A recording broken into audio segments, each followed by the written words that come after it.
दशकों से गोरखाओं की एक ही मांग रही है, गोरखालैंड। विरोध प्रदर्शन हुए, नेताओं ने वादे किए, लेकिन गोरखालैंड आज कहां है?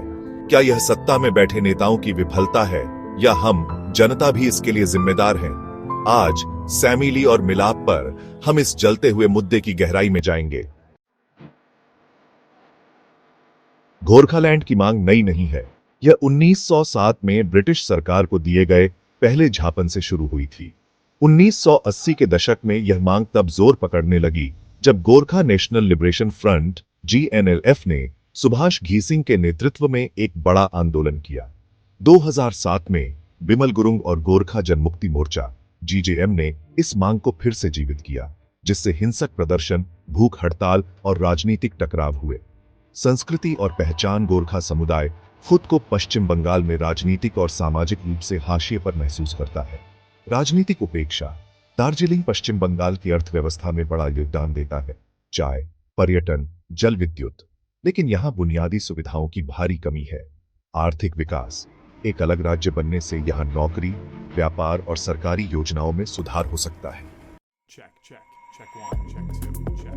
पश्चिम बंगाल सरकार इसे पूरी तरह अस्वीकार करती है, क्योंकि उसे डर है कि दार्जिलिंग, तराई और डुआर्स के अलग होने से राज्य और कमजोर हो जाएगा। कुछ राष्ट्रीय राजनीतिक दल खुलकर गोरखालैंड का समर्थन नहीं करते, क्योंकि उन्हें डर है कि इससे देश में और भी अलगाववादी आंदोलन भड़क सकते हैं, जैसे बोडोलैंड, विदर्भ आदि। गोरखा समुदाय के अंदर भी विभाजन है। कुछ लोग सीमित स्वायत्तता चाहते हैं, जबकि कुछ पूर्ण राज्य की मांग कर रहे हैं। चुनाव से पहले राष्ट्रीय और क्षेत्रीय पार्टियां गोरखालैंड के समर्थन की बात करती हैं, लेकिन चुनाव जीतने के बाद मुद्दे को भुला देती है।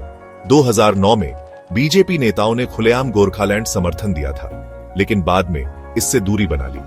गोरखा नेता खुद पश्चिम बंगाल सरकार के साथ समझौता करके सत्ता का लाभ उठाते रहे हैं। गोरखा आंदोलन कई गुटों में बंट गया, GNLF, GJM, JAP और अब भारतीय गोरखा प्रजातांत्रिक मोर्चा BGPM।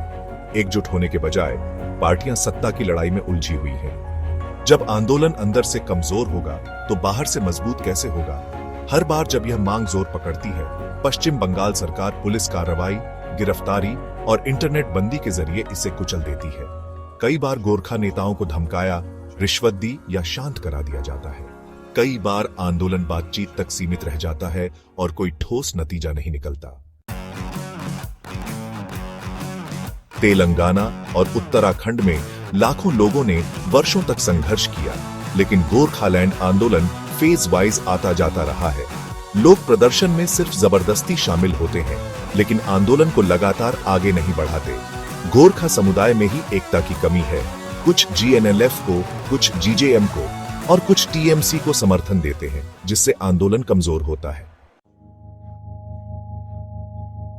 तेलंगाना आंदोलन संगठित, रणनीतिक और निरंतर था। हर नेता, बिजनेसमैन, छात्र और आम नागरिक एक साथ आए। यह आंदोलन राजनीतिक, कानूनी और सामाजिक स्तर पर लड़ा गया। राजनीतिक एकता। सभी गोरखा नेताओं और पार्टियों को अपने मतभेद भुलाकर एक साथ आना होगा। रणनीतिक आंदोलन। सिर्फ सड़क पर विरोध करने से कुछ नहीं होगा।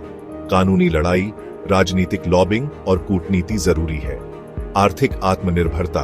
क्षेत्र को दिखाना होगा कि वह एक अलग राज्य के रूप में खुद को चला सकता है। जन जागरूकता। जनता को शिक्षित, जागरूक और संगठित करना जरूरी है। अंतरराष्ट्रीय समर्थन। गोरखा पहचान और संघर्ष को वैश्विक स्तर पर लाना चाहिए। गोरखालैंड सिर्फ एक राजनीतिक मुद्दा नहीं है, यह लाखों गोरखाओं की पहचान और अधिकारों की लड़ाई है। लेकिन सवाल यह है, क्या हमारे नेता सही कदम उठाएंगे? क्या हम जनता सिर्फ प्रदर्शन करेंगे या एक लंबी लड़ाई के लिए तैयार रहेंगे? गोरखालैंड का सपना असंभव नहीं है, लेकिन इसके लिए हमें नेता और जनता दोनों की जरूरत है। कमेंट करें, अपनी राय बताएं, लाइक, शेयर एंड सब्सक्राइब करें सैमी ली और मिलाप को ऐसे ही जागरूक करने वाले कंटेंट के लिए।